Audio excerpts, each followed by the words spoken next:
Kinben Book 5, Chapter 104. Naging maingat na nga ang Oxy sa muling pagpunta ng possession sa kanila. Dito nga lang medyo hindi maganda ang naging defender ni Coach Isaiah kay Lastimosa dahil tinirahan agad ito ng Tres Mendez ng harapan. Wala nang isip-isip pa si Kyle sa ginawa niyang iyon at nginitian na lang niya si Ricky habang papalayo mula rito. Sige Maki, dalawa pala kayo pero hindi naman ako basta magpapatalo sa inyo. Sabi nga ni Lastimosa sa kanyang sarili at sa pagdating niya sa gitna ay huminto na siya para hintayin si Mendez na siyang sumambot ng inbound pass ni Magbuo. Pagdating nga ni Ricky sa harapan ni Lastimosa ay isang biglaang pasa agad ang ginawa niya. Si Kyle naman ay napaseryoso dahil si Maki ang sumambot noon na ngayon ay dinedepensahan ni Gomez. Inatrasan nga ni Romero ang kanyang bantay at ang agresibong galaw niya ang naging dahilan upang maikutan niya ito at malampasan pa. Si Lastimosa nga ay napatakbo bigla at napasigaw kay Gomez na si Mendez daw ang bantayan. Hinabol nga ni Kyle si Maki na bigla rin niyang nalampasan dahil tila sinadya ito. Ang mga manonood nga ay napaseryoso nang makita iyon. Si Maki ay biglang pinatalbog ng mababa ang bola habang si Kyle naman ay inihanda ang kanyang sarili. Bigla tuloy niyang naalala ang mga naging laro nila ni Maki noon, ang mga one-on-one games nila maging ang ilang laro na magkakampi sila. Si Maki ay biglang umabante at sa pagsabay ni Kyle ay dito na nga siya bumigla ng balik. Walang takot na tumalon si Maki at isang fade away shot ang kanyang pinakawalan na nagpaseryoso sa mga manonood. Ang ganda raw kasi ng tirang iyon pero maganda rin naman ang naging responde ni Lastimosa rito na napangiti na lang sa kanyang paglapag. Si Maki nga ay agad din niyang sinandalan upang hindi ito makatakas. Nagmintis ang tira ni Romero at inaasahan na rin naman iyon ni Maki. Mula naman sa ilalim ng basket ay makikita naman ang pagkuha ni Marlon Magbuo ng offensive rebound na ikinaseryoso ni Coach Barcibal. Ang lakas niya, parang mas mahirap siya ngayon dikitan kung ikukumpara noong una naming mga laban, sabi naman sa sarili ni Lanete. Paglapag naman ni Magbuo ay napaseryoso siya nang si Lanete at Sandoval ang humarang sa kanya. Isang double team sa kanya ang naganap na ikinaseryoso niya. Pinatalbog nga niya ang bola at marahang tumalikod at nang aabante na siya ay siya ring biglaan niyang pagbalik para magpakawala ng isang swabeng hook shot gamit ang kanyang kanang kamay. Hinalit noon ng basket at nakangiti itong tumakbo palayo mula sa dalawang bumantay sa kanya na hindi iyon napigilan. Ang ganda ng footwork ng sentro nila. Bakit ngayon ko lang ito napansin? Nasabi na nga lang ni Coach Barcibal na napaseryoso na nga lang dahil bigla niyang naalala ang isa pang kakampi noon ni Isaiah na si Charles Magbuo. Depensa na, sigaw pa nga ni Marlon at malakas na oo naman ang sagot ng kanyang mga kakampi. Si Kyle naman ay hindi natuwa sa nangyaring iyon. Mukhang may isa pa raw dahilan kung bakit kampante lang si Maki na nagpakawala ng harapang tira sa kanya. Ito nga ay dahil sa may rebounder sila. Pagdating nga ni Lastimosa sa side nila ay si Ricky na muli ang kanyang defender. Napaseryoso nga siya dahil bumigla si Mendez ng steal na agad naman niyang nagawa ng paraan. Kaso lumitaw naman nga si Romero sa kabila niya at napaseryoso rin ang mga manonood dahil isang double team din ang tinanggap ni Lastimosa. Nagkangitian ang tatlo at umatake si Lastimosa kaso ipapasa lang din pala nito ang bola nang bigyan ni Gomez ng screen si Gamboa laban kay Sanchez. Akala ko magbubuwaya ka. Nasabi na nga lang ni Maki kay Lastimosa at sa pagtalo naman ni Gamboa ay nabigla siya nang may sumabay sa kanya na naging dahilan ng pagkasira ng kanyang pagpulso sa bola. Ngumiti si Maki at si Kyle ay napaseryoso nang makitang nandoon na kaagad si Mendez. Ang mga manonood naman ay napalunok sa nangyaring iyon at paglapag nga ni Ricky sa ibaba ay kumaripas na kaagad ito ng takbo papunta sa kanilang side. Nakuha nga ni Magbuo ang rebound mula sa mintis ni Gamboa at agad niyang ibinato ang bola sa side nila. Si Ricky naman ay hinabol ni Gomez at Gamboa habang si Lastimosa naman ay hindi rin basta maiwanan si Romero dahil kilala niya si Mendez sa mga ganitong pagkakataon. Nasambot nga ni Gomez ang bola at bumigla rin siya ng hinto na ikinalampas ni Gamboa at Gomez.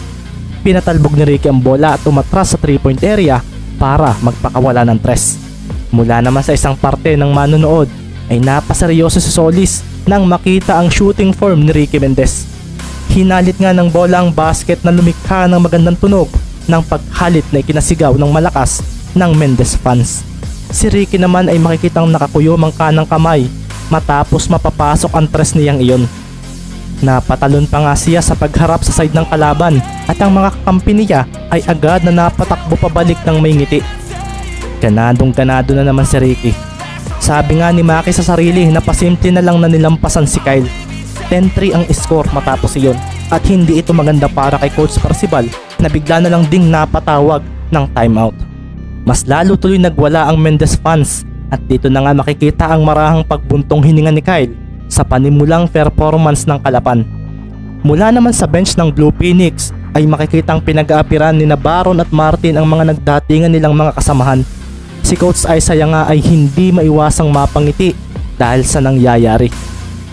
Kabaliktaran daw ito noong nangyari sa unang game na kung saan ay sinimula ng Occidental Mindoro ang game sa score na 8-0. Kalapan! Kalapan! Kalapan! Ito nga ang maririnig sa loob ng venue ng oras na iyon. Hindi na nga lang ang mga Mendez fans ang gumagawa nito dahil pati na rin ang iba na pumusta para sa Blue Phoenix.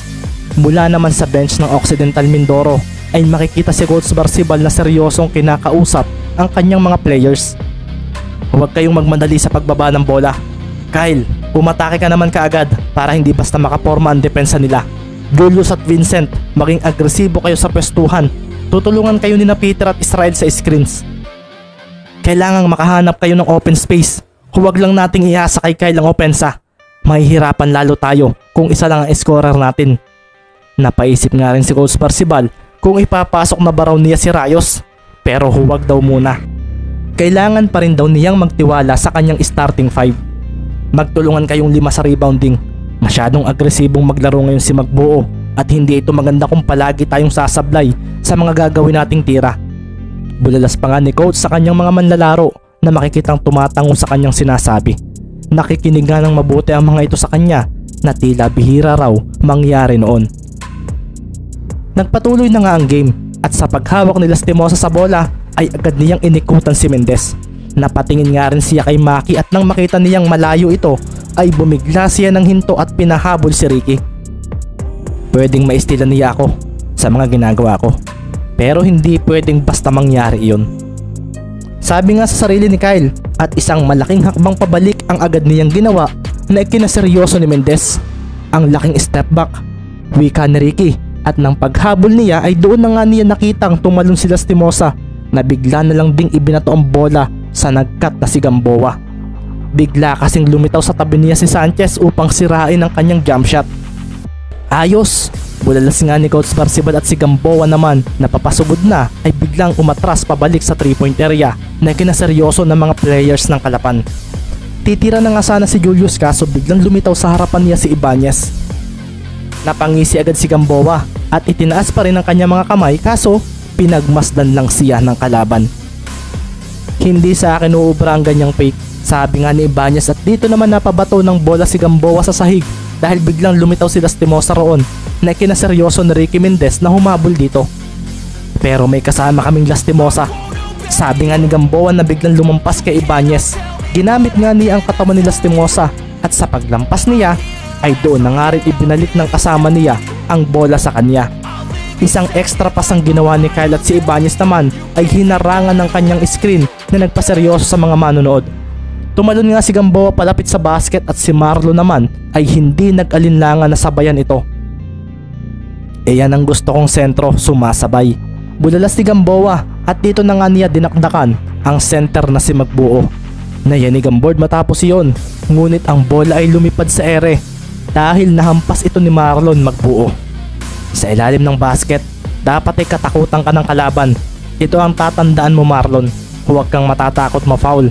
Protektahan mo ang basket dahil ito ang trabaho mo bilang isang sentro. Sumagi sa isip ni Marlon ang bagay na iyon at si Lastimosa naman ay mabilis na napatakbo nang makita niyang ang bola ay pababa na. Nilampasan niya si Mendez kaso nabigla siya nang may manlalarong ng kaso lang tumalon sa kanyang harapan. Ang laki raw nito at ang taas tumalon. Si Marlon Magbuo ito at pagkakuha niya sa rebound ay mabilis niyang niyakap ang bola dahil laagawan na siya ni Lastimosa. Si Coach Isaiah nga ay napakuyom sa pinapakita ni Marlon sa labang ito. Napakaganda raw itong mapanood at unti-unti raw niyang nakikita rito ang kanyang dating kakampi sa paglalaro ng basketball. Sabi na nga ba at tinuruan mo ang anak mong ito, Charles. Winika na nga lang sa isip ni Cervantes at maririnig naman ang pagsigaw ni Coach Barcibal dahil sina Ibanez at Mendez ay tumakbo na kaagad sa side nila. Hinabol nga ni Gomez at Gamboa ang mga iyon. Si Kyle nga ay ganoon din na napailing na lang dahil sa nangyayari sa labang ito. Ipinasa nga ni Magbuo ang bola, ngunit hindi ito papunta kina Mendez o Ibanez. Ipinasa na niya ito sa malapit na si Maki Romero na kinaseryoso ng mga taga-Oxy dahil sa paglampas nito sa gitna ay agading tumalon ito para magpakawala ng isang tres. Hinalit nga ng bola ang basket matapos ang ginawang iyon ni Romero at doon na nga napatayo ang mga nasa bench ng Kalapan dahil makikita nga rin ang paatras na paglayo ni Maki. Balik na, sigaw pa nga ni Maki at napatango naman sina Mendez at Ibanez na pasimpleng nagkatinginan. Sa pagbalik nga ng bola sa Oxy ay nabigla na lang si Coach Barcibal dahil natapik ng kalaban ang bolang hinahawakan ni Lastimosa. Hindi ito maganda. Sabi na nga lang ni Kyle na nakitang si Mendez ay nasa kanyang harapan. Akala nga niya ay tumakbo na ito kasama si Ibanez kaso bigla na lang ding bumulusok sa ere si Carlo. Mula naman sa ibaba ay makikita ang pagtalo ni Mendez sa bola na sinundan niya ng pagbato nito sa ere. Ang isang kamay naman ni Ibanez ay sinalo ito at kasunod noon ay ang pagdakdak niya rito gamit ang kanyang kanang kamay. Paglapag nga ni Mendez ay napangiti pa ito. Si Kyle naman ay napakuyom din dahil pakiramdam niya ay mas gumaling daw yata si Mendez ngayong game. Pero parang hindi nga talaga maganda ito para sa team namin. Sabi na nga lang ni Kyle sa sarili at nakita nga niya ang pagbabago ng score ng Kalapan mula sa itaas. Naging 15-3 ang score at maririnig nga rin ang malakas na apiran ni Mendez at Ibanez matapos ang magandang play na iyon. Napakalupit mo talaga, nasabi na nga lang ni Carlo. Ikaw ang malupit, nabasa mo agad ang gagawin ko. Sagot naman ni Ricky na ikinangiti na lang ni Carlo. Napaka-humble mo talaga, sabi na nga lang ni Ibanez at dito na nga sila agad na naghanda para sa pagdating ng team ng Oxy. Mararamdaman nga ang malakas na presensya mula sa bawat isang nakaasul na nagbigay naman ng kabog kay Coach Barcibal. Mula nga sa isang bahagi ng kanyang isip ay may isang bagay ang biglang bumagabag sa kanya. Ang unang quarter nga ay natapos sa score na 10-35 at mukhang hindi ito magandang senyales para sa team ng Mangyans dahil unang quarter pa lang ay pinamalas na nga ng Kalapan ang tunay nilang lakas na kasama ang isang Maki Romero. 25 ang lamang ng Kalapan at nagwala na nga agad ang fans nila sa pagbalik nila sa bench. Ngayon Kyle, alam mo na siguro ang mangyayari kung hindi mo tatanggapin ang alokong maging kakampi ko sa team natin. Kahit gaano ka pa kagaling, mananatiling dominante ang team na may mas maraming offensive player. Wala na tayo sa panahong iisa lang ang ace player ng isang team. Ngayon, mas dumarami na ang tinatawag na super teams at isa na ritong halimbawa ang team ni Abad. Sasali ka sa team ng CDO Kyle. Alam kong hindi ka na makakahindi sa pagkakataong ito. Wika nga ni Kyrie Lastimosa na kasalukuyang umiinom ng kape sa salas ng kanilang bahay sa Cagayan de Oro. Napatingin nga rin siya sa basketball court na nasa harapan ng kanilang mansyon at naroon nga ang kanyang mga kasamaan sa team na nagpa-practice. Naghahanda, nag-iensayo para mas maging malakas daw sila sa huling taon niya sa Maharlika League.